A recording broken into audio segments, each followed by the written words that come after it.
ഈ ഗുരുതരമായ ആരോപണങ്ങളാണ് നിങ്ങൾക്കെതിരെ മകൻ്റെ ഭാര്യ ഉന്നയിക്കുന്നത്. എന്താ നിങ്ങൾക്ക് ഗുരുതരമായ മാനഹാനി ഞങ്ങൾ അതിനെ ഭീഷണിപ്പെടുത്തിയിട്ടില്ല. ഇവർ ഒരു വാക്ക് തർക്കത്തിൻ്റെ മൂലമാണ് ആ കച്ചറ അവിടെ വന്നത്, ആ ബഹളം ഉണ്ടായത്. അല്ലാതെ ഇവർ തമ്മിൽ സ്നേഹക്കുറവോ ബന്ധക്കുറവോ ഒന്നുമില്ല. ഞങ്ങൾ സ്ത്രീധനം ചോദിച്ചിട്ടോ പീഡനം അങ്ങനെ ഒരിക്കലും ഞങ്ങളിവിടെ ചെയ്തിട്ടില്ല. ഞങ്ങൾ ചോദിച്ചിട്ടുമില്ല. കാരണം ഞങ്ങളുടെ കൂടെ സഹകരിച്ചിട്ടില്ല ഇന്ന് വരെ വന്ന കുട്ടി. ഞങ്ങളുടെ കൂടെ സഹകരിക്കുകയല്ല, ഞങ്ങളുടെ കൂടെ അടുക്കളയിൽ വരുമോ ഞങ്ങളുടെ കൂടെ നിൽക്കുമോ എന്നാണെങ്കിൽ നമുക്ക് എന്തെങ്കിലും വർത്താനെങ്കിലും പറയാം. അപ്പം അന്ന് മുതൽ നമ്മളുമായിട്ട് സഹകരിച്ചിട്ടില്ലെങ്കിൽ പോയിട്ടില്ല. നമ്മളുമായിട്ട് സഹകരിക്കുന്നില്ല കുട്ടി. പിന്നെ നമ്മൾ എപ്പോൾ സ്ത്രീധനം ചോദിക്കാനാ? എനിക്കതിൻ്റെ ആവശ്യമില്ല, ഞാൻ ചോദിക്കൂല. സ്ത്രീധനത്തിൻ്റെ പേരിൽ ഒരിക്കലും ആ കുട്ടീനെ ബുദ്ധിമുട്ടിച്ചിട്ടില്ല. പക്ഷേ അന്ന് രാത്രിയിലുണ്ടായത് ഒരു ഫോൺ കോളിലാണ്. അവിടെ കാമുകൻ, അതായത് ഈ പരിമയുടെ കാമുകൻ ഫോൺ ചെയ്തപ്പം എൻ്റെ മോൻ പിടിച്ച്. അപ്പോൾ ചാറ്റിങ്ങാണ് അതിൽ. അപ്പോൾ അതാരാന്ന് ചോദിച്ചവൻ പറഞ്ഞു ആദ്യം മറച്ചു പിടിച്ച്, രണ്ടാമത് ചോദിച്ചപ്പോഴും മറച്ചു പിടിച്ചു. പിന്നെ ചോദിച്ചപ്പോഴാണ് അങ്ങനെയാണ് ഫോൺ എടുത്തത്. ഫോൺ എടുത്തപ്പോഴാണ് വിവരം മുഴുവൻ അറിയുന്നത്. അത് അച്ഛൻ തന്നെ കുറ്റമേറ്റേക്കുന്നു. നമുക്ക് 3 പേരുണ്ടെന്ന് പറഞ്ഞു. അതിൽ 2 പേര് ആലോചിച്ച് വീട്ടിൽ വന്നപ്പം ജാതകം ചേരാത്തതിൻ്റെ പേരിൽ പറഞ്ഞു വിട്ടതാന്ന് പറഞ്ഞു. ഒന്ന് മുസ്ലിമാണ്, ഒന്നല്ലാത്തവരാ. അപ്പോൾ ഇങ്ങനെ ബന്ധം കണ്ടു കഴിഞ്ഞപ്പം രാഹുൽ പറഞ്ഞു കഴിഞ്ഞപ്പം ചോദിച്ച് നിന്നെ ഇവിടെ ഞാൻ എങ്ങനെ നിർത്തിവെച്ച് പോകും? ഇവള് പറയുന്നത് ഞങ്ങളെല്ലാം ഒഴിവായി കൊടുക്കണം, അതായത് എന്നെ ഉൾപ്പെടെ അമ്മയും പെങ്ങളും എല്ലാവരും ഇവിടെ നിന്ന് ഒഴിവായി കൊടുത്താൽ ഇവിടെ നിൽക്കും. അതല്ലെങ്കിൽ ഞങ്ങൾ വീട്ടിൽ നിൽക്കൂല. ഞാൻ നിൽക്കുന്ന പിന്നെ തിരുവനന്തപുരത്തായിരിക്കും.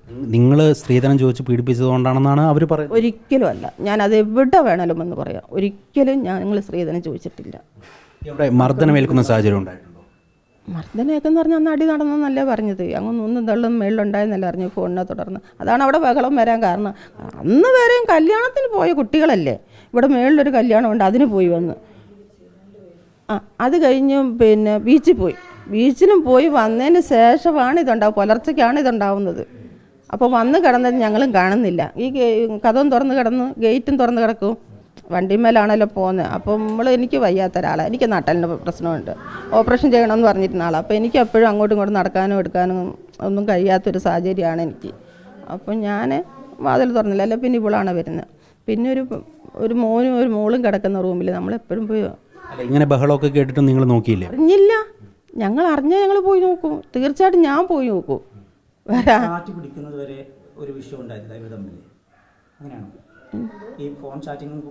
അതെ അതെ, ഒരു പ്രശ്നമില്ല, ഒരു പ്രശ്നം. നിങ്ങൾക്ക് വേണം ഞാനിപ്പം അവൻ്റെ റൂം കാണിച്ചു തരാം. തലേ ദിവസം ഇവർ ഹൈലൈറ്റ് മാളിൽ പോയിട്ട് പിന്നെ ഡ്രസ്സ് വരെ ഉൾപ്പെടെ ഇവിടെ മേടിച്ച് വെച്ചേക്കുന്നു.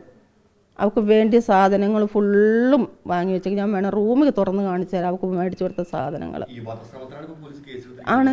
ആണ് പക്ഷേ അങ്ങനെ ഒരു തെറ്റിവിടെ ചെയ്തിട്ടില്ല. ഇങ്ങനെ അടി നടന്നതിനെ കൊണ്ട് പിന്നെ എടുത്ത് കാണും.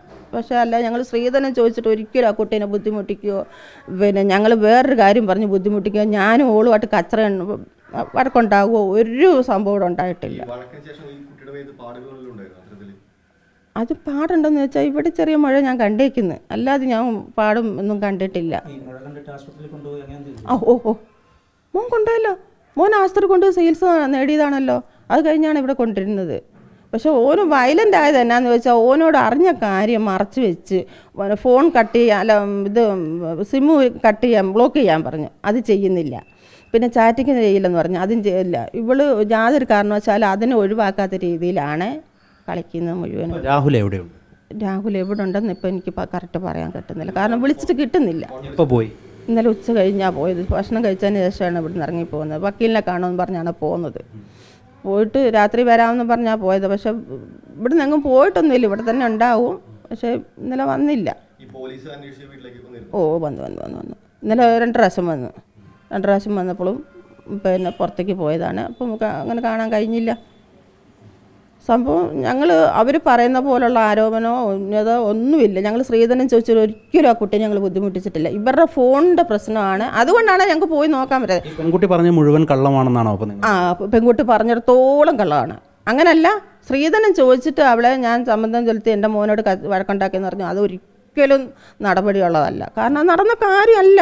ഞങ്ങൾക്കത് ഞാൻ എവിടെ വേണേലും ഏത് കോടതി വന്നാണെങ്കിലും ഞാൻ ബാധിക്കും. ഞാൻ അതാക്കാൻ നിശ്ചയം നടന്നിട്ടില്ല. നിശ്ചയം നടക്കാനെന്ന് പറഞ്ഞാൽ അതിനുള്ള സമയമില്ലായിരുന്നു. മോൻ വന്നത് 14-ാം തീയതി വിഷുവിൻ്റെ അന്നാണ് ഇവിടെ വരുന്നത്. പുലർച്ചയ്ക്ക് ഇവിടെ തലേദിവസം വരുന്നു, വിഷുവിൻ്റെ അന്ന് ഇവിടെ വരുന്നു കുഞ്ഞ്.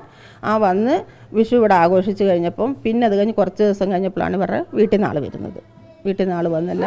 ഇപ്പം നിങ്ങൾ ഈ അവരുടെ 3ഓളം ബന്ധങ്ങളെക്കുറിച്ച് പറഞ്ഞില്ല പെൺകുട്ടിയുടെ, അതേപോലെ നിങ്ങളുടെ മകന് പലയിടങ്ങളിലും വിവാഹ നിശ്ചയം നടത്തിയിട്ടും വിവാഹം കഴിച്ചിട്ടും ബന്ധം വേർപ്പെടുത്താത്തതുണ്ട് എന്നുള്ള ആരോപണങ്ങൾ വരുന്നുണ്ട്. അത് ശരിയാണ്? മോന് കല്യാണമായിട്ട് കഴിച്ചത് ഈ കുട്ടീനെയാണ്. കോട്ടയത്തു നിന്ന് നിശ്ചയം കഴിഞ്ഞതാണ്. ഈ 2 കാര്യം അമ്മയ്ക്കറിയാം. രജിസ്റ്റർ ചെയ്തേക്കുന്നു ആ നിലവിലോട്ട്. അത് ഞാൻ അവിടെ കോടതിയിലും പറഞ്ഞേക്കുന്നത്. അത് ഡിവോഴ്സ് ആവാതെയാണ് ഈ ബന്ധം വന്നത്? അത് ഞങ്ങൾ കൊടുത്തേക്കുന്നു, എല്ലാം കൊടുത്തിട്ടേക്ക്, പേപ്പറെല്ലാം കൊടുത്തിട്ടേക്ക്. ഡിവോഴ്സ് ആവാതെയാണ് ഈ ബന്ധം വന്നത്? അതിൻ്റെ കടലാസ് കിട്ടിയില്ല. അപ്പോൾ അതിനുള്ള സമയമില്ലല്ലോ. അപ്പോൾ ഈ പെൺകുട്ടിയോട് എല്ലാ കഥ പറഞ്ഞതാണ്. അത് ഇപ്പം കല്യാണം കഴിച്ച കുട്ടീനോട് പറഞ്ഞ ഇങ്ങനെ ഒരു സംഭവമുണ്ട്, എല്ലാം ആണ്, അപ്പോൾ നിശ്ചയം എല്ലാം കഴിഞ്ഞ് ഇങ്ങനെ ഇട്ടേക്കാണെന്ന്. അപ്പോൾ ഇതിന് സമ്മതമാണെന്ന് പറഞ്ഞു. രാഹുലിനെ എനിക്ക് ഇത് പറഞ്ഞ കാര്യത്തിന് സമ്മതമാണ്. ഞാനിത് സമ്മതിച്ചുകൊണ്ടാണ് രാഹുലിൻ്റെ കൂടെ വരുന്നത്, എനിക്കിഷ്ടമാണ്, ഞാനിത് കല്യാണത്തിന് തയ്യാറാണെന്ന് പോന്ന. പിന്നെ ഈ പെൺകുട്ടിയുടെ കയ്യിൽ നിന്ന് വന്ന പിഴ എന്നാന്ന് വെച്ചാൽ ഞങ്ങൾ ഇതിനെ പെണ്ണ് കാണാൻ പോയി. ഇതിനെ പെണ്ണ് കാണാൻ ഞങ്ങൾ പോയിട്ട്, അത് കാരണം ഞാനാ പോകുന്നത്, മോള് വന്നിട്ടില്ല.